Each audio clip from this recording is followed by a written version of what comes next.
Исәнмесез, хөрмәтле журналистлар. Без бүген Татарстан Республикасы Фәннәр академиясенең Шиһабетдин Мәрҗани исемендәге Тарих институтының татарларның торак пунктлары һәм тупланып яшәгән урыннары тарихы турында яңа китапларын тәкъдим итүгә багышланган матбугат конференциясенә җыелдык. Бүген бездә кунакта Гыйбаддинов Марат Мингали улы, Тарих институты директоры урынбасары, Габдрафикова Лилия Рамил кызы, Тарих институтының баш фәнни хезмәткәре, Сәләхова Илмира Кадим кызы, Тарих институтының өлкән фәнни хезмәткәре, Исхаков Радик Равил улы, Тарих институтының Идел буе һәм Урал буе тарихы бүлеге мөдире. Башта спикерларга сүз бирәбез, аннары сорауларга күчәбез. Матбугат конференциясе Татар-информ сайтында турыдан-туры трансляция бара һәм шул ук сайтта аның күчермәсе сакланачак. Марат Мингали улы, сүз сезгә. Бик зур рәхмәт. Безнең бүген конференция ике телдә узыр, чөнки китаплар да ике телдә язылганнар. Бүген без татарлар яши торган төрле төбәкләргә багышланган китапларны бергә иттереп презентация ясарга булдык, чөнки бу безнең институтның соңгы елларда алып барган зур проектның, күләмле проектның җимешләре. Монда булган кешеләр инде безнең алдагы презентацияларда булганнары бар. Безнең Уфа язы, Минзәлә язы буенча, башка төбәкләр буенча китапларыбыз чыкты. Менә бүген без шулай ук Тәтеш, Минзәлә, Азнакай, Алабуга багышланган китапларны тәкъдим итәбез һәм инде безнең өчен бу юнәлеш бик әһәмиятле булып тора, чөнки белгәнегезчә соңгы елларда җирле тарихка халыкның кызыксынуы елдан-ел арта. Һәм инде кызганычка каршы менә төрле төбәкләрдә язылган төбәк тарихчыларының китаплары, алар еш кына бары тик ниндидер авылларда булган кемнеңдер әйткән сүзләренә, легендаларга, ниндидер буындан буынга күчкән риваятларга нигезләнә.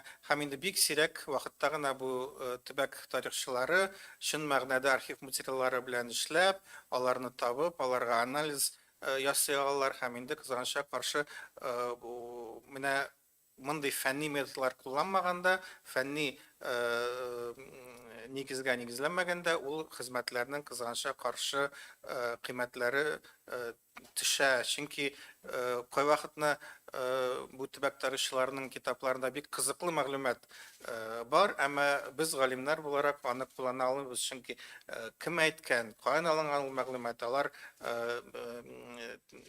фәнни яссылыкка салмаганнар. Шуңа күрә менә бу китаплар шулай ук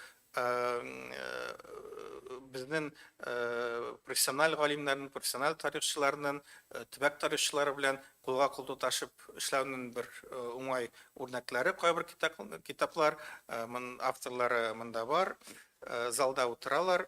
Һәм инде тагын бер бу юнәлешнең әһәмиятлеген раслый торган бер факт, ул инде без беләбез, безнең тарихыбыз ниндидер бөек үзәкләрдә, Казан, Уфа, Оренбургта, Ятимәндә генә язылмаган.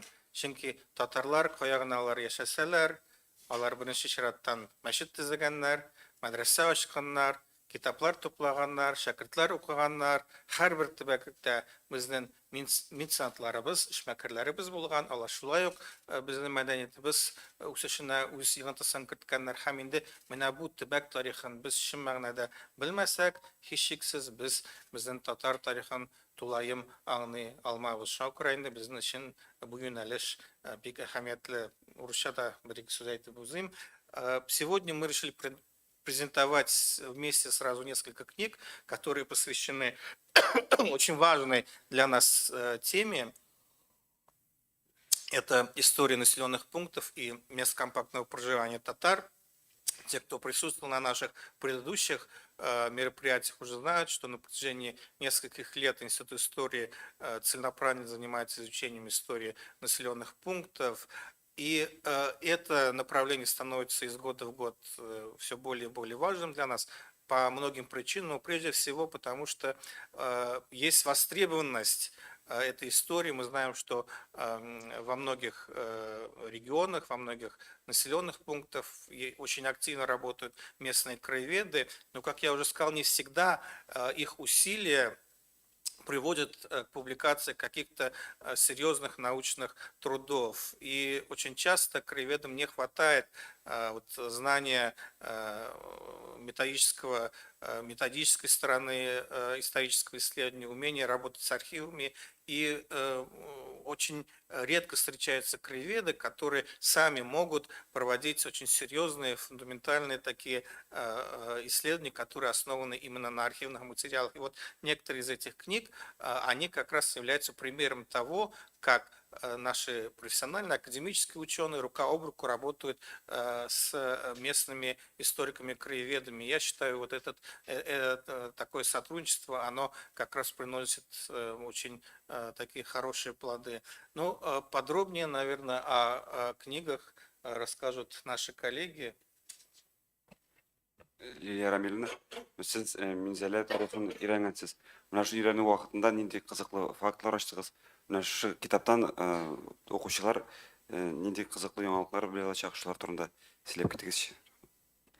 Исәнмесез, коллегалар дип әйтәм инде, журналистлар да, тарихчыларның теге дуслары. Мин татарча башлыйм да, русча дәвам итәрмен, чөнки трансляция була диделәр, шуңа күрә инде русча күчәбез. Минзәлә шәһәрендә булганыгыз бармы? Сорап китим әле сездән. Булучылар бармы? Ну, значит, мы немножко представляем предмет разговора. Это Мензелинск, небольшой городок на востоке Татарстана, но тем не менее этот город имеет очень большую интересную историю. Но так получилось на протяжении XIX века, еще раньше город был то в составе Казанской губернии, то Уфимской, Оренбургской, и поэтому как-то он немножко обделен вниманием историков, потому что татарстанские ученые в советское время особенно опирались на историю Казанской губернии, а башкортостанские исследователи больше занимались Уфимской и Оренбургской губерниями, а Мензелинск где-то вот посередине оставался. Я сама тоже вот к этой теме пришла не случайно, занималась историей городов Уфимской губернии, это вот тема первой моей диссертации, и потом уже вот переключилась на Мензелинск. Работа была долгой, и получилась поэтому книга очень объемной, более вот 400 страниц. Я, конечно, здесь не буду останавливаться на всех сюжетах, потому что ну, попыталась охватить самые разные эпизоды истории Мензелинска. Остановлюсь только вот на некоторых моментах. А это вот карта как раз Мензелинского уезда. Нескольких моментах это такие некие образы прошлого, уездного прошлого Мензелинска, даже вот такого ушедшего, да. Вот хочу вот так. Это вот мост, наверное, многим может быть знаком этот объект. Он вот как раз символизирует такие вот несбывшиеся, может быть, надежды мензелинцев. Этот мост, он железнодорожный, а железной дороги в Мензелинске нет. Вот, как так получилось? Дело в том, что вот к 2014 году были достигнуты очень многие соглашения, даже сам император подписал указ, и к городу должны были подвести железную дорогу, даже вот построили мост, но началась война Первая мировая, и поэтому вот Бугульминская железная дорога прошла мимо Мензелинска. Это, конечно же, повлияло на вот дальнейшее развитие города тоже.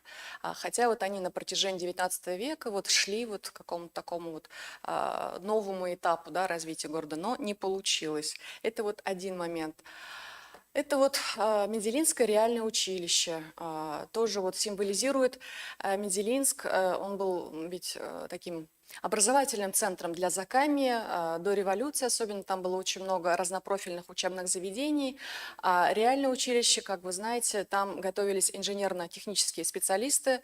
Начало 20 века – это век такого роста научно-технического прогресса, и инженеры – это, по сути, вот IT-специалисты, да, сегодняшней эпохи. То есть потребность в них была высокая, и вот планировалось, что в этом здании они будут учиться. Но на самом деле будущие инженеры учились в другом здании, немного поскромнее. И вот в книге можно прочитать, что из уездного города, в том числе среди вот выпускников учебных заведений, были вот даже академики Академии наук СССР. Вот на прошлой неделе у нас был министр образования и науки Валерий Фальков, и он тоже вот обратил внимание на эти факты, что вот вроде бы маленький уездный город, а вот такие вот ученые вышли. Это все вот говорит о вот таком культурном потенциале уездного города. Там было много дворян, интеллигенции, и вот они вот формировали вот эту среду. А что касается этого здания, вот тоже это был долгострой. В итоге построили уже к 2017 году, и здесь уже размещалось Менделинское педагогическое училище. С этим зданием, кстати, связана история Мусы Джалиля. Здесь он проходил военную подготовку, переподготовку, и ушел отсюда вот на фронт. И у него даже вот есть сборник стихов девочки из Менделинска. Но это уже немножко другая вот история советская. И еще один символ дореволюционного прошлого Менделинска – это, конечно же, Менделинская ярмарка. Это очень значимое, крупное торговое событие, не только для Волго-Уральского региона, наверное, даже более масштабнее. Торговля, которая вот шла в Менделинске, она объединяла купцов азиатской части России и европейской части России. Здесь происходил обмен, чайная торговля, хлебная, красным товаром и так далее. И, по сути, вот вся жизнедеятельность Менделинска XIX века, это был вот как моногород. Она строилась вот как раз на этой Менделинской ярмарке. То вот к началу 20 века тоже постепенно ярмарка угасает, потому что появляется стационарная торговля, развивается, вот мы говорили, железные дороги, и немножко характер торговли меняется. И, соответственно, это тоже вот повлияло на дальнейшее развитие города. Но так или иначе для местных... еще один момент. Конечно же, Менделинская ярмарка была популярна среди татарских торговцев, купцов. Вот особенно вот казанские купцы, татары всегда вот не пропускали эту ярмарку. Даже вот бывали случаи, вот эти крупнейшие купцы, они, например, были гласными Казанской городской думы. Иногда даже заседание городской думы могло не состояться, потому что в январе все вот это вот татарское купечество, там Сайдашева, другие, отправлялись в Менделинск, и они проводили время на этой ярмарке. Даже так. И Менделинске, как вы знаете, вот сохранилась мечеть, старинная мечеть, которая тоже была построена силами вот этих татарских купцов. И они именно на этой ярмарке собирали деньги на это строительство. Это тоже вот отдельный сюжет из моей книги. Ну, ярмарка в каком-то таком виде по инерции, конечно же, продолжала существовать и немножко в советские годы. Это вот на презентации вы видите вот здание мечети Менделинской уже в советские годы без минарета. Газета «Мензеля Иле» это издавали вот местные татары, начиная с 17 года. И вот эта вот семья Хакимовых, это просто в качестве иллюстрации, они вот сфотографировались тоже во время ярмарки, это уже 20-е годы фотография. Ну и подытоживая свое выступление, что хочу отметить, еще раз повторюсь, да, что у Менделинска очень богатая, интересная история. Конечно же, хотелось бы, чтобы она вот привлекла большее внимание, чтобы, опираясь на это вот духовное наследие, материальное наследие, очень много домов интересных сохранилось в Менделинске. Жалко, что иногда они обшиты сайдингом, чтобы это все стало базой для каких-то историко-культурных маршрутов, для развития вот внутреннего туризма, чтобы в Менделинск гостей приезжало побольше и чтобы побольше людей знала об этом маленьком, но вот городе с большой историей. Спасибо за внимание. Бик зур рахмат. Мензелә турында бик кызыклы чыгыш тыңлап үттек. Менә тәтеш буенча нинди кызыклы фактлар бар? Эльмира Кадимовна таныштырып китсәгез иде. Тарихчының тема сайлауы аның тик тымаудан гына булмый. Теманы сайлауга этәргән ниндидер шартлар була. Менә шундый шартларның берсе тәтеш төбәген өйрәнү кирәклеген этәргән әйбер. Бу хәзерге Тәтеш районына карый торган Әтрәш авылы янындагы борынгы кабер ташлары, борынгы зират. Һәм менә бу төбәкне өйрәнүче кешеләр, җирле халык шушы ташларны саклап калу өчен инде бар мөмкинлекләрен кулланып, үзләренең хәленнән килгән кадәр эшли. Һәм без алар белән танышып киттек, һәм шуннан соң моны менә бу төбәкнең тарихын ниндидер фәнни югарылыкка күтәрергә һәм хөкүмәтнең дә моңа игътибарын юнәлтергә кирәк дигән нәтиҗәгә килдек. Безнең бу Тәтеш төбәге туризмның үзәге булырлык төбәк. Чөнки безнең Болгар дәүләте ул бик зур дәүләт. Һәм аның бер өлеше менә шушы әтрәш җирләрендә аның истәлекләре сакланып калган. Ягъни анда зират бар, авылдан, олы әтрәштән бераз читтәрәк зират, Мәрҗәнидә караган ул зиратны. Ул караганда ташлар шактый күп була. Беренче вакытта хәтта 50 таш була. Мәрҗәни караганда 21 таш. Аннан соң аларның саны елдан ел кими. Хөсәен Фәйзханов та карый бу каберлекне. Хәзерге вакытта 7 таш. Билгеле. Кая киткән ул ташлар? Әлбәттә, кайсыдыр югалган, кайсыдыр төзелеш материалы буларак башка җирләргә алып киткәннәр. Бу хакта да мәгълүмат бар. Һәм менә шушы Шыңгаты җәмгыяте оештырып җибәргән безнең шушы төбәк кешеләре, Тәтеш җәмгыяте әгъзалары, Тәтеш районының билгеле кешеләре шундый җәмгыять оештырдылар һәм алар тарих мәсьәләсен, менә шушы үзләренең тарихи истәлекләрен саклауны күтәреп чыктылар. Ул җәмгыять эшли һәм ел саен әтрәч укулары дигән укулар уздыра. Һәм галимнәрне дә чакыралар.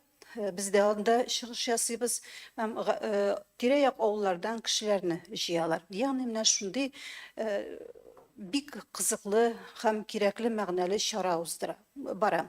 Һәм бергәләп әйдәгез шушы төбәкне без фәнни дәрәҗәгә күтәреп өйрәник әле дип сөйләштек тә һәм минем өчен дә бу тема кызык, чөнки минем дә туган як шул төбәктән, Тәтеш ясенә кергән яктан һәм кичкенәдән, хәтта мин кичкенәдән әбиләрнең җәяү шушы борынгы зиратларны зират итәргә җәяү барганнарын хәтерли идем.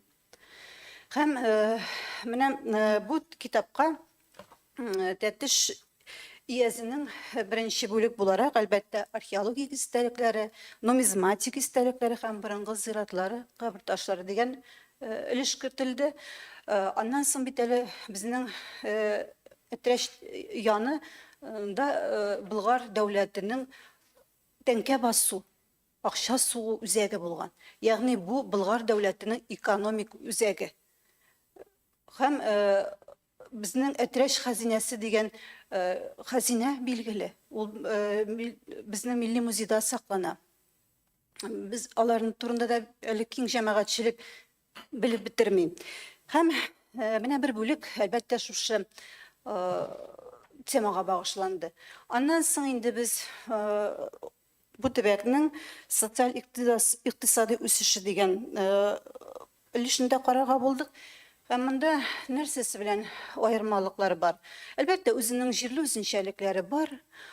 Нигездә бу төбәк халкы игенчелек, төрлекчелек белән көн күргән, һөнәрчелек тә булган, әмма ләкин Казан артындагы кебек һөнәрчелек зур үсеш алмаган.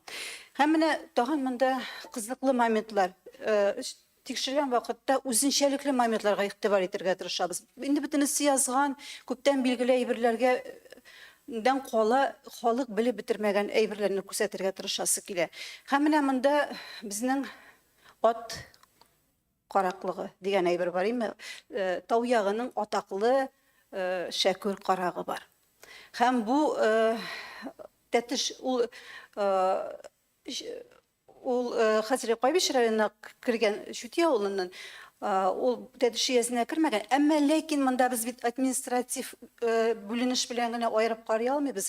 Димәк, тау ягындагы процесслар алар бергә барган, иязләп бүленеп тормаганнар. Һәм менә кичә безнең дәүләт драма театры Ат карагы дигән спектакль тәкъдим итте. Һәм менә мин тарихчы буларак бу спектакльгә әлбәттә бардым. Һәм менә шушы авыр, катлаулы теманы ничек бирә алдылар икән актерлар, режиссер ничек бирә алды дигән кызыксыну белән. Һәм анда менә бәлки караган булсагыз, күрсәтелә ат караклары бер төркем кеше. Һәм менә без тарихи документлар аша, архив документлар аша шушы ат караглары булган кешеләрнең фамилияларын да ачыкладык, исемнәрен дә ачыкладык. Исемнәре белән менә бу китапта табырга була.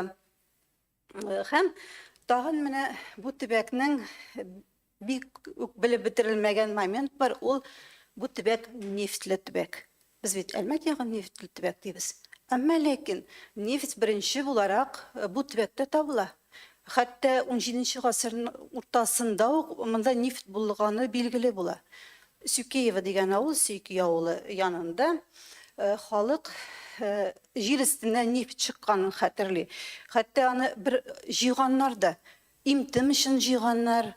Халык ничектер үзенчә кулланырга тырышкан. Аннан соң инде тикшерүләр башлана. Россия Дәүләт тарих архивында Санкт-Петербургта шушы төбәкнең нефть ятмаларын тасвирлаган документ саклана. Ул 1913 елга карый һәм менә анда әзер нефть барлыгы хакында әйтелә. Ягъни бу нефтьне алу турында, табу турында сүз бармый, ә менә скважиналар куйганда нәрсәләргә игътибар итәргә, ничек дөрес куярга, ничек дөрес алырга дигән проблема куела. Һәм бу хезмәткә, менә бу китапка мин бу документны керттем. Шулай кызыксынган кешеләр карап ала алалар. Аннан соң, әлбәттә, инде безнең төбәкнең иң мөһим моменты ул аның рухи тормышы. Рухи тормышы монда бу төбәктән чыккан муллалар, бу төбәктән чыккан укытучылар, бу төбәктә ачылган мәктәп, мәдрәсәләр хакында сүз бара. Материаллар тарихи чыганаклар кызганычка каршы бу төбәк буенча күп сакланмаган. Безнең архив материаллары күбрәк Казан арты ягы буенча күбрәк. Шуңа күрә тарихчылар кая чыгана күп шул теманы алырга тырышалар. Ә монда материал Берәмтекләр булса да менә бу картинаны тудыру мөмкинлеге туды. Ниндидер күз аллау мөмкинлеге бар. Аннан соң бу төбәктә табылган язма мирас турында да язылды. Һәм хәтта халык бәйрәмнәре һәм аш-су гадәтләре дигән бер өлештә керттем. Бу шулай ук бу төбәкнең бер үзенчәлекле яклары бар. Кайбер бәйрәмнәрендә үзенчәлекле моментлар. Мәсәлән, апасының юкалары белән танылган, шулай бит бер яктадан да юка пешермиләр, бу апас ул як белән аерылып тора. Аннан соң менә мәгариф халәтенә килгәндә, безнең бу нигездә татарлар яшәгән. Яртысыннан артыгын татарлар тәшкил итә. Иезнең шәһәрендә, Тәтеш шәһәрендә 94% руслар яшәгән. Һәм менә монда Тәтеш шәһәрендәге мәгарифкә дә игътибар иттек. Анда безнең атаклы галим, тарихчы, быел аңа 160 ел туганны Гайнетдин Әхмәров эшли. Ул эшләгәндә Тәтешнең рус-татар мәктәбе Парижда 1900 елны Парижда күргәзмәгә тәкъдим ителеп, күргәзмәдә беренче урын ала. Бу шулай ук искитмәле факт. Һәм тагын менә бу хезмәтне язган вакытта без беренче чиратта гарәби язулы документлар белән эш итәргә тырыштык. Чөнки бу язулы документлар 20-нче йөз башы матбугаты бар белгечкәдә безнең укый алмый. Шуңа күрә бу материалларны күбрәк күрсәтергә, тыргызырга кирәк дигән шундый нәтиҗә ясалды. Һәм менә монда бик кызыклы шәхесләр ачыклана башлады. Мәсәлән, бер бүлек минем мулла белән укытучы заман көрәше дип атала. Ягъни Гайнетдин Әхмәров тарихчы галим һәм Тәтешнең мулласы Хәсән Гата Бикташев арасындагы конфликт. Ягъни мулла рус теле укытуга каршы, рус теле укытырга килгән Гайнетдин Әхмәров белән аларның бик зур конфликт дип әйтик инде. Бер-берсенә язган услары да бар. Шундый языш бик шундый ничек дип әйтергә, каршылыклы шундый көрәш алып баралар. Мин аны диссертация язган вакытта, Гайнетдин Әхмәровка багышланган диссертация язганда, Гайнетдин Әхмәровның позициясеннән чыгарып язылган икән, хәзер менә карыйм. Әмма ләкин монда хәзер икенче караш кирәк. Чөнки мулла ул шулай ук халыкны шушы авыр шартларда саклап калу аның үз юлы. Гайнетдин Әхмәров рус теле өйрәнеп, ягъни шушы шартларда халык инде икенче шартларга яраклашырга, алга барырга тиеш дип көрәшә. Ягъни икесе дә бер үк максатка төрле юллар белән баралар. Шуңа күрә берсе начар, берсе яхшы дип карау ул дөрес түгел. Һәм менә тагын бер кызык бер шәхес ачыкланды. Лев Николаевич Толстой белән хатлар алышкан Тәтеш мәгалиме. Ул Лев Николаевич Толстойга хатлар яза. Аның белән дин турында фикерләр сораша, бәхәсләшә. Аңа шулкадәр хөрмәт белән җавап бирә Лев Николаевич Толстой. Бик тиз җавап бирә. Хәтта китаплар җибәрә аңа почта белән. Аннан соң ул Салихов дигән кеше, Тәбриз Салихов, аны кулга алганда Лев Николаевич Толстойның китапларын табалар. Һәм менә тагын бер үзенчәлекле бер өлкә, ул безнең чукындыру сәясәте. Безнең Тәтеш язында көрәшеннәр юк дәрәҗәсендә, милки көрәшеннәре бар, әмма аларның тарихлары без башкарак. Монда чукындырылган яңа көрәшеннәр кирдән тулысынча алар исламга кайтып бетәләр. Һәм монда көрәш бик көчле бара. Менә без бу якта барган көрәш турында бөтенләй белмибез. Чукындыруга каршы иң беренче башланып китә көчле көрәш Чистай ягында. Һәм менә Чистай белән Тәтеш бергәләп беренче Чистай башлый, аннан Тәтеш алардан үрнәк ала да, алар белән тәҗрибә алыша да Тәтеш ягында башлана. Һәм менә монда Туруханга сирелгән муллалар бар. 47 мулла Туруханга сиргенгә сирелә. Бу бик безнең тарихның ачылмаган бер шундый трагик бер сәхифәсе. Әле без аны өйрәнмәгәнбез. Бер күпмедер талпыныш булды. Макрухлар дигән хезмәт бар. Тәвкил Вайфинның. Аннан соң Фәүзия апа Байрамова бу теманы күтәрде, ул бер күпмедер язды. Әмма ләкин безнең архивларда бу вакыйга турында материал бар. Ул Тәтеш төбәгендә генә бармаган, ул башка төбәкләрдә барган. Мин инде үземнең хезмәттән Тәтеш төбәген генә керттем, әмма ләкин бу теманы аерым өйрәнәсе әле бар. Аннан соң соңгы бүлек ул безнең нәселләр тарихына багышланган. Гомумән бу хезмәттә мин беренче чиратта нәсел, милләт тарихы, халык тарихы һәм дәүләт тарихы. Менә шундый принцип белән төзедем. Һәм менә монда шулай ук билгеле булмаган зур нәселләр, мәсәлән, Галишах нәселе. Галишах нәселе ул безнең бик көчле нәсел, бик зур нәсел. Ул Тәтеш төбәге белән бәйле түгел. Ул Касыймнан башлап Әлмәткә кадәр аның нәсел дәвамчылары дәвам итә. Бу нәселдән чыккан кешеләр Абдулла Алиш, Сәлам Хатибович Алишев һәм шулай ук Галия Кайбицкая һәм башкалар. Аннан соң менә Муртазиннар дигән бер имамнар нәселен керттем. Бу нәсел шулай ук игътибарга лаеклы нәсел, гап-гади муллалар. Алар Аша ягыннан килеп шушында эшләгән муллалар. Бу нәселдән бу нәсел безгә тел галиме Вахит абый Хаковны биргән. Һәм хатын-кызлар турында да игътибар иттек. Безнең хатын-кызларыбыз турында шушы төбәктән чыккан таклы хатын-кызлар турында язылды һәм аерым игътибар итәсем килә. Туруханга сирелгән ирләр артыннан җәяү киткән татар хатын-кызлары турында. Без декабрист хатыннары җәяү барган дип әйтәбез, әмма татар хатыннарының менә шушы батырлыклары турында без бер нәрсә дә белмибез. Һәм менә хезмәткә шактый зур кушымта бирелде документлардан торган һәм үзем тарафыннан төзелгән нәсел шәҗәрәләре. Рәхмәт игътибарыгыз өчен. Бик зур рәхмәт. Бик эчтәлекле чыгыш булды. Радик Равильевич, сездә 3 китап дип аңлыйм. Тәкъдим итик. Ну, я постараюсь кратко только познакомить с этими работами. Каждый регион Республики Татарстан имеет свой уникальный облик и неповторимую историю. И Восточное Закамье в этом отношении не исключение. Здесь на пересечении лесной и степных зон складывался один из ярких очагов татарской идентичности и татарской культуре. Именно этому региону посвящены 2 книги, которые мы сегодня презентуем, которые подготовил известный историк, краевед, научный сотрудник нашего института Тахир Каримов.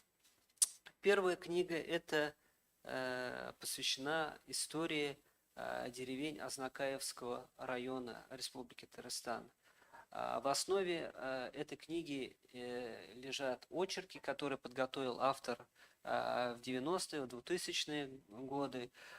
Здесь он их значительно переработал. И фактически вот эта вот книга, она является мини-энциклопедией истории татарских и русских деревень Азнакаевского района Республики Татарстан. Отличительной особенностью, чертой работы Тахира Каримова является опора на архивные источники.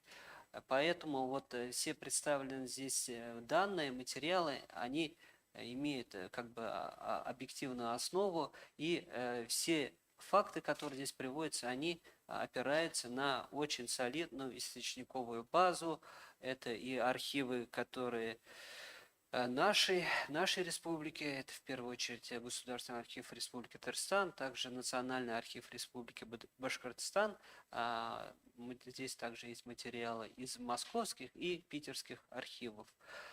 Чем интересны данные исторические очерки? Они показывают, как происходил процесс формирования татарской поселенческой структуры, как происходило заселение территории Азнакаевского края татарами, ну и русским сельским населением. Автор приходит к выводу, что татары здесь появились еще в период Казанского ханства, а основная часть населенных пунктов, которые здесь вот до сих пор существуют, татарских, они уже сформировались в XVIII веке переселенцами с территории Предкамья. И автор показывает, как происходил этот процесс, как формировали здесь особенность вот социальных групп татар, это и типтяри, и башкирцы, и служилые мещеряки. И здесь вот на основе архивных материалов он как раз показал заселение, формирование этих населенных пунктов. Здесь же вот показаны очень интересные факты, связанные с формированием здесь такой уникальной группы татар, как чемоданные татары, которые несли емскую повинность, и они вот были представлены только вот на Новомосковской дороге, как вот эти вот процессы формирования сословий и какая все-таки роль татар в истории вот Восточного Закамья и конкретно Актанышского края. Я думаю, вот эта книга, она может использоваться именно на внеклассных занятиях и учеников, и стать основой для дальнейших изысканий, так как здесь очень богатая фактологическая база, и фактически люди, которые живут в этом районе, они могут очень много чего почерпнуть и по истории населенных пунктов, и по истории известных родов. Книга состоит из двух разделов. Первый – это история деревень татарских и русских, а вторая – это генеалогические исследования, которые он проводил, автор, и они посвящены представителей разных родов, которые выходцы из этого района, и они вот как раз показывают методику архивной работы и составления родословных. Поэтому я думаю, что вот такого плана книги, они должны появиться и по истории других районов, и вот эта вот как раз книга может стать вот каким-то таким образцом по подготовке таких работ. Это первая работа. Вторая работа.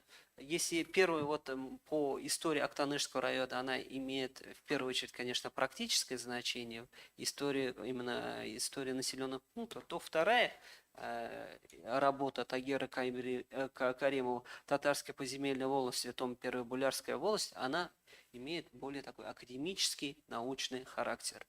Она посвящена истории формирования одной из татарских поземельных властей Восточного Закамья, но Булярская волость – это в первую очередь современная территория Актанышского района. И он показывает в этой книге, как происходило формирование сословий или социальной группы башкирцев Восточного Заками.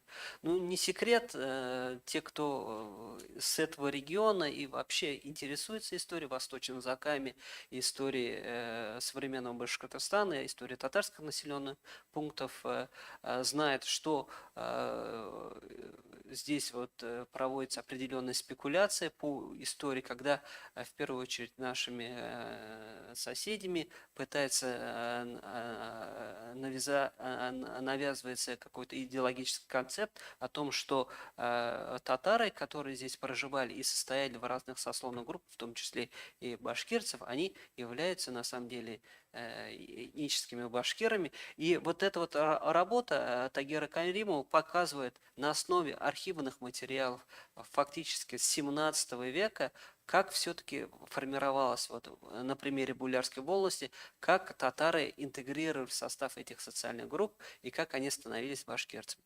И на основе вот этих вот материалов, которые здесь представлены, довольно-таки складывается объективная картина того, что на самом деле данная территория еще с времен Казанского ханства была заселена татарами, и в силу особенностей вот социальной стратификации данного региона, из-за того, что данный регион он вошел в состав Уфимского уезда, здесь сложилась такая очень специфическая социальная картина, и часть татар она интегрировалась в состав местных вотчинников и именовалась вплоть до революции как башкирцы.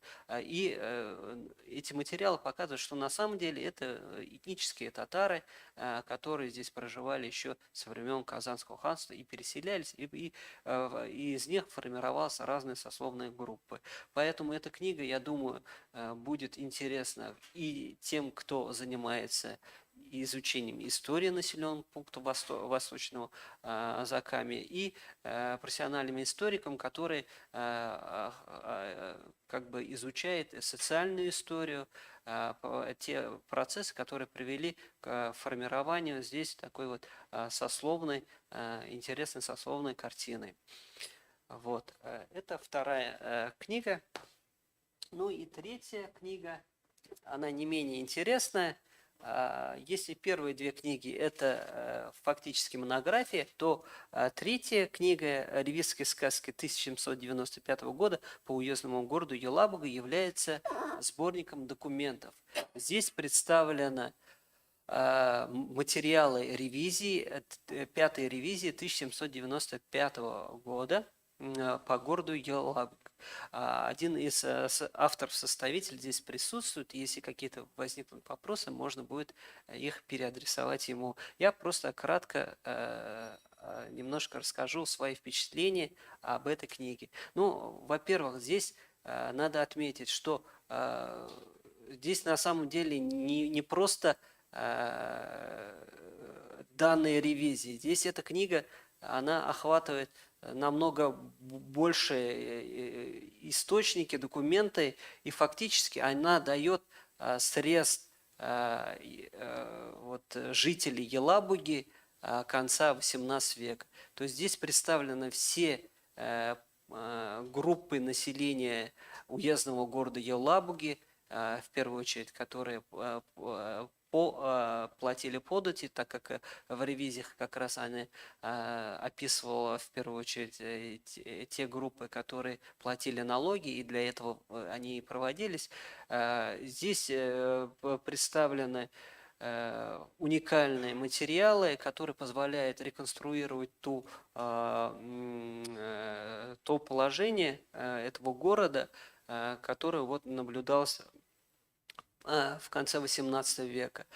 Кроме, собственно, самих ревизий, здесь есть и в приложении представлены другие документы, которые расширяют наши представления об уездном городе Елабуге конца XVIII века. Ну, не секрет, что Елабуга, она еще крайне слабо изучена, и вот эта книга, она позволяет нам расширить наше представление о том, как формировался вот этот вот уездный город. Здесь же есть и отдельные научные статьи, по отдельным известным представителям этого города, а также очень серьезные изыскания авторов в области и города Елабуги, и его жителей.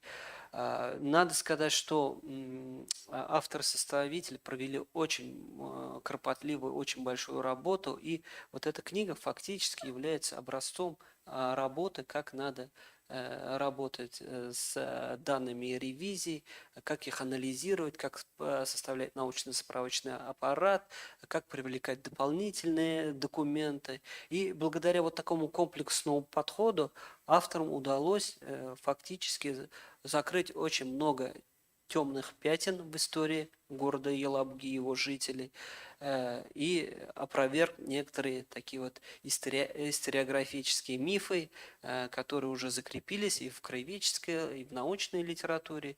И в целом я считаю, что данная книга будет определенным тоже образцом, которым будут пользоваться и профессиональные исследователи, и краеведы при подготовке к публикации таких уникальных материалов. Ну, большое спасибо. Вот то, что я хотел сказать. Если будут вопросы, наверное... Рахмет, Радик Равильевич, авторларын айтыңыз инде бу китапның. Так, здесь у нас 3 автора по вот этой последней книге. Это, значит, Ленар Мифтахов, которого мы знаем, это Олег Владимиров, это наш сотрудник, и Джамиля Мифтахана, это дочь Ленара. Вот такая вот книга. Рахмет бик зор. Хәзер сораулар өлешенә күчик. Рамиль Гали, Татаринформ. Вот, ну, во-первых, хочется поздравить очень красивые книги. Вот, и вопрос такой вот. Лилия Рамильевна мне очень понравилась в том плане, что она показала иллюстрации, да, старинные фотографии, рисунки. И вот Эльмира Кадимовна рассказывала, очень интересно, да, но хотелось бы увидеть иллюстрации. Есть ли в ваших книгах иллюстрации, которые бы, ну, дополняли ваш труд, вот, вашу информацию? Спасибо.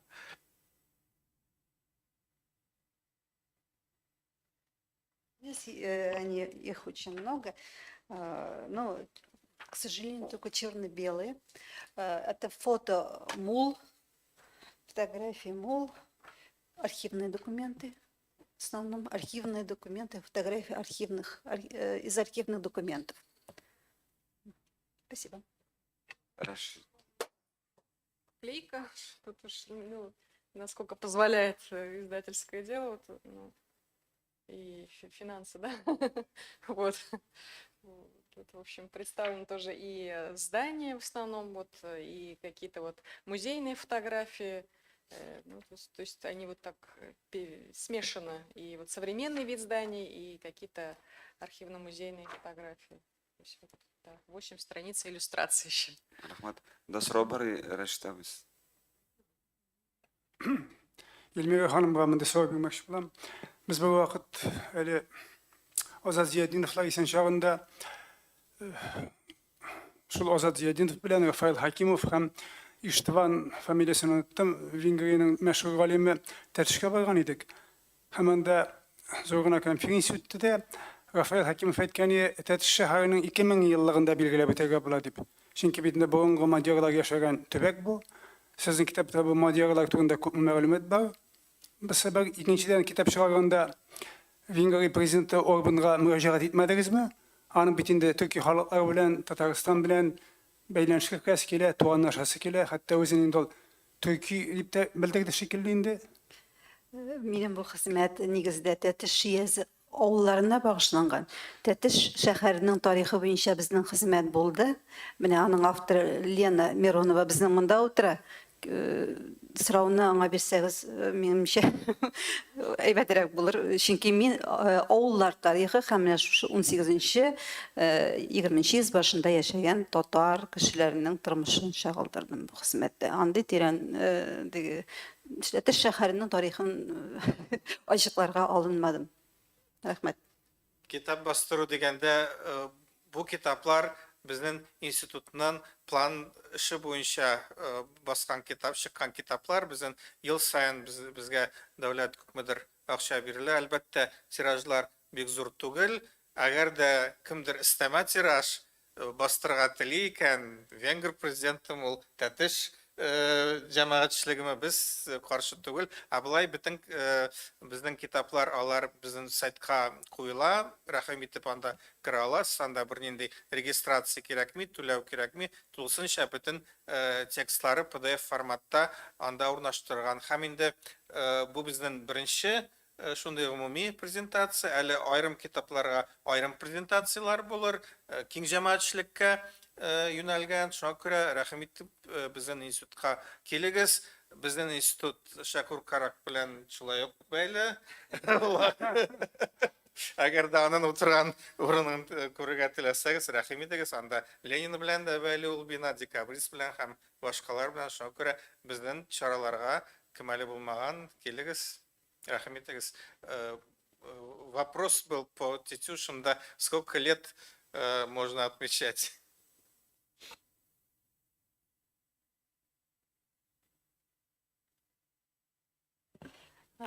Моя монография, вернее, PDF-формате представлена на сайте нашего института, поэтому можно и там посмотреть, скачать, вот, и более подробно познакомиться, и не только вот по интересующему вас вопросу, и по каким-то...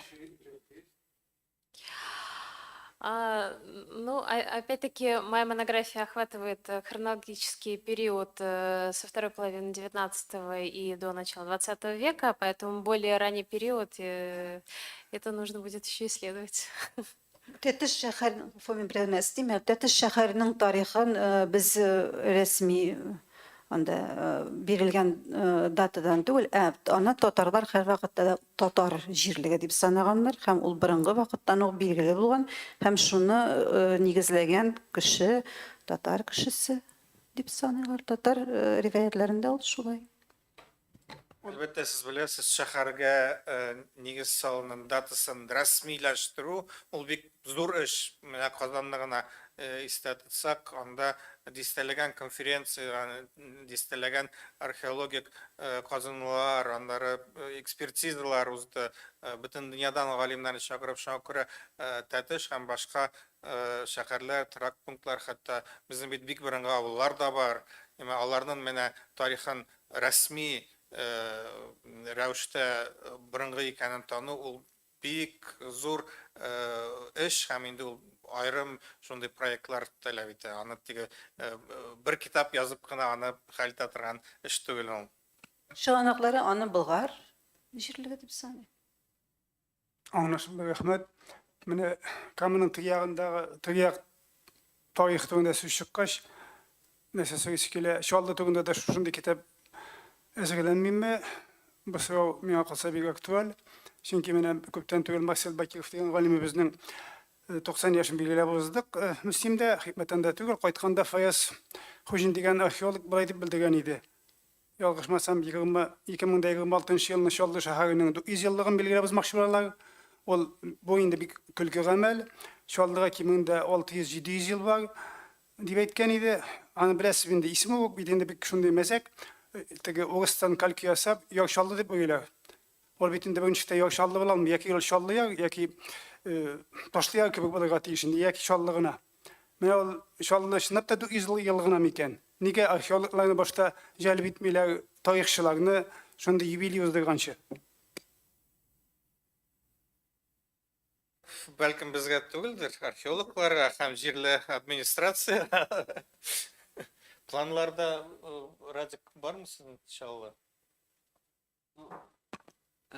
По Челнам есть исследования, но в первую очередь местных. Если вот по 19 веку, по Челнам вот был исследователь К сожалению, он тоже умер. Владимир Ермаков, вот он долгие годы занимался. И вот минем китапта да шаллы бетинде ол Мензеле үйәзіне кірген, һәм ол Мензеле белән алар берасты конкурент та булып яшәгәннәр менә 19 гасырны алсак инде. Һәм шул шаллының тарихи сәхифәләре лә кайсы берләре менә бу китапка кергән дип әйтәсем килә инде. Борынгы тарихны әйтмим, әмма 19 гасыр ниндидер чагылыш тапты.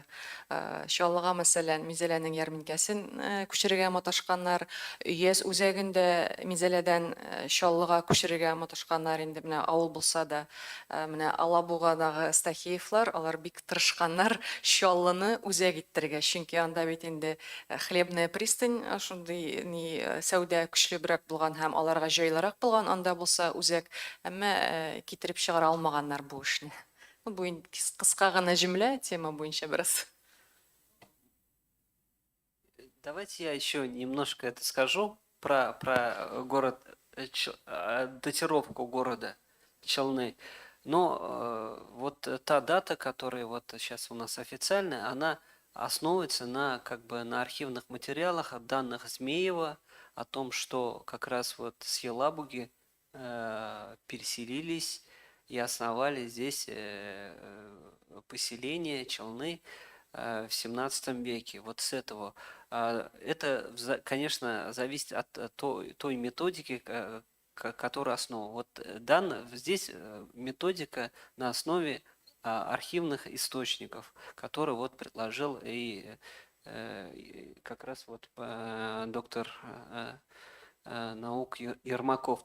Есть на месте современных Челнов, там, безусловно, есть городище татарское, которое, ну, по крайней мере, с периода Казанского ханства существовало. Здесь вопросы о непрерывном развитии, конечно, есть. То есть археологи, ну, там проблема в том, что когда вот Куйбышевское водохранилище было, там много что затопило. Но то, что на месте современных Челнов было городище, его раскапывали наши археологи, это, безусловно, тоже факт. Здесь, конечно, вопрос очень и в научном плане очень значимый, и его надо изучать, и опять-таки это надо именно в первую очередь ученые должны обсуждать на полях вот конференций и свои аргументы прилагать. То есть здесь, в принципе, разные точки зрения существуют, каждый имеет право на существование. Как вот прийти к чему-то единому, это уже вопрос такой дискуссионный. Я хотел бы добавить немножко. Я не являюсь сотрудником Института Марджани, поэтому могу, наверное, более прямо сказать. Дело в том, что никакой конференции, никакого способа установления даты основания набережных Челнов не было. А то, что объявили дату основания 1626 год, это инициатива ненаучных кругов, это инициатива городских властей, точнее руководителя города. И я хочу сказать, что 1626 год – это, безусловно, не дата основания Челнов, это дата включения набережных Челнов в состав Елабужской дворцовой волости. И когда вот этот процесс пытаются романтизировать, говорят, что там крестьяне самовольно переселились, там какая-то вольная колонизация, это абсолютная ложь. Дворцовые крестьяне не были свободными, была государственная политика, им определили место поселения, и они туда переселились. Ермаков, я с ним был лично знаком, это, безусловно, ученый, заслуживающий уважения, но у него были определенные, так скажем, предпочтения идеологические, он на многие вещи закрывал глаза, а те источники, на которые он ссылается, он даже ни одной ссылки ни в одной своей работе не оставил. Даже перепроверить нельзя. Там очень много вопросов, и если бы администрация города серьезно отнеслась бы к этому вопросу, то как минимум провели бы хотя бы одну научную конференцию, куда пригласили бы людей, которые придерживаются разных точек зрения. А наука на сегодняшний день на этот вопрос не ответила. Было подхвачено только одно единственное мнение господина Ермакова. Спасибо, спасибо. Давайте все-таки сосредоточимся на наших сегодняшних книгах, а то мы так очень далеко уйдем. Да, да, потому что какой населенный пункт не возьми, там всегда есть свои дискуссии. И очень важно, конечно, чтобы, конечно, у нас в планах есть написание истории всех населенных пунктов, где проживают татары, значит, не только в Татарстане, но и за пределами. Но понятно, что силами одного института мы это очень быстро сделать не можем. И здесь, конечно, очень важно, когда есть инициатива с мест. Да? Вот вы, наверное, слышали, что сейчас чистопольская общественность очень так активно подняла вопрос изучения истории своего города, и Союз писателей тоже поддержал это, и в кабинете министров все это обсуждается. То есть, когда есть инициатива с мест, когда люди, которые сами живут там, хотят знать свою историю, да, тогда действительно, тогда и ученые подтягиваются, и внимание привлекается к тому или иному населенному пункту. И вот очень важно, я еще хотел бы сказать, о чем говорят вот эти книги, которые мы сегодня презентуем. Они показывают, что в каждом, даже очень маленьком городе, в каждом таком мелком, кажется, да, населенном пункте, там, деревне или селе, была своя жизнь. И вот эта жизнь, она очень большой пример для нас, для сегодняшних жителей. Да, сегодня мы тоже говорим, что нужно сохранять историю, культуру, наследие, изучать историю, но очень часто мы это связываем там с развитием туризма или еще чего-то. А если посмотреть, как жили жители этих населенных пунктов тогда, они ведь не о туризме заботились, не для кого-то они строили эти здания, да, развивали просвещение, они стремились улучшить жизнь своих горожан или односельчан, да, они заботились друг о друге. Это была в полном смысле слова община, да, там были проблемы, там были вот скандалы всякие и так далее, и так далее. Но тем не менее у них была какая-то своя локальная идентичность и свой локальный патриотизм. И вот когда мы говорим сегодня о воспитании патриотизма, мы очень часто забываем, что любовь к большой родине, она начинается с любови к своей малой родине. Да? Если ты не заботишься о своей малой родине, то как ты будешь заботиться и любить свою большую родину? И вот такие книги, они как раз показывают, что даже в любом очень маленьком, казалось бы, таком неважном, да, с точки зрения различных глобальных исторических процессов в населенном пункте, все равно есть своя специфика, все равно есть своя какая-то изюминка, своя очень интересная жизнь была. И вот если мы пытаемся понять, чем руководствовались эти люди, что они хотели, какие у них были устремления, это вот как раз нам поможет лучше понять историю и то, как они жили, и, может быть, мы надеемся, покажет и современным жителям этих населенных пунктов, как нужно любить свою малую родину, что обычные сельчане или горожане без всякой поддержки могут сделать для того, чтобы сделать свой город или свою деревню краше, лучше, и тогда, конечно, тогда оттуда будут выходить и доктора наук, и профессора, и академики, и меценаты, и так далее, и так далее. Şurayda meni kalsa, mesela Magat Gibadinov hazır 50 yaşlar deyin, 52 yaşlar. Bütün sırlarını aytın. Aytiganın irtega ilan etip, aydagız Magat Gibadinov'ta 25 yaşta olanı buzlara bizi etseler, bu bitinde bir kölük kelip çıkacak, şulay bit. Min tege şahırının yaşını yaşaktığını aytam indi. Sizin 25 yaşlık yigit bulasınız keladi indi böyle. Авыл тарихлары буенча да ул шулай. Аның мәсәлән фәлән дата дип билгелиләр, шулай бер энциклопедияны карасагыз, ул документларда беренче мәртәбә исәпкә алынган дата күрсәтелә. Нигездә карый башласаң, авылларның тарихы күпкә тирән.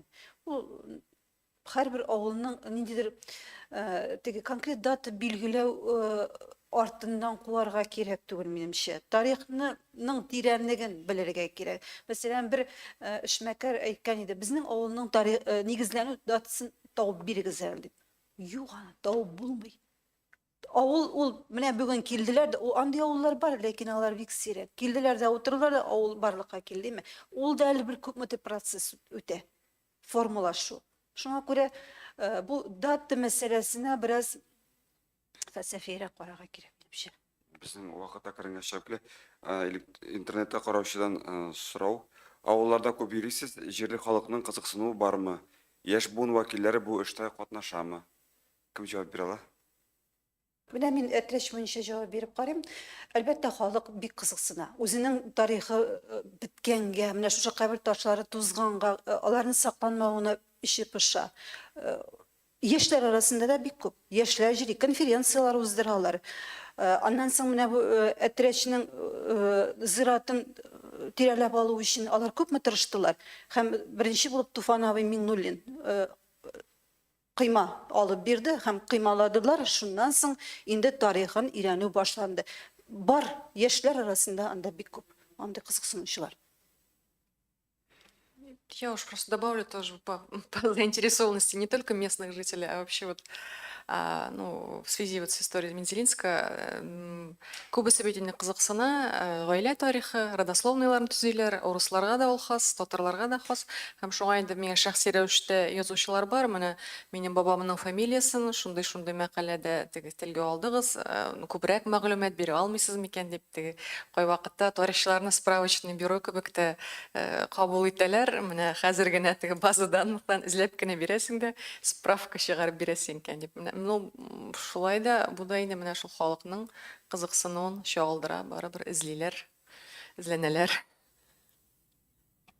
Безнең сайтка да бик еш шундый сораулар киләләр. Халык уйлый, тарих институты булгач, без инде бөтен тарихны белергә тиеш, бөтен фактларны белергә тиеш. Шуңа күрә теләсәң инде авыллар, хәтта гаиләләр турында, фактлар турында сорыйлар һәм инде ул сораулар арасында авыл тарихы турында, нәсел шәҗәрә турында сораулар бик күп. Димәк, халыкта чыннан да кызыксыну бар бу. Мин бит әйттем башлаганда, чыннан да халык үзе кызыга. Хәтта мин беләм кайбер авыл халыклары үзләре акча җыеп, тарихчыларны яллап, аларга яздырталар. Үз арасында шундый хаваскар тарихчы булмаганда, хәтта менә шул кадәр кызыксалар авыл тарихы белән кайбер төбәкләрдә.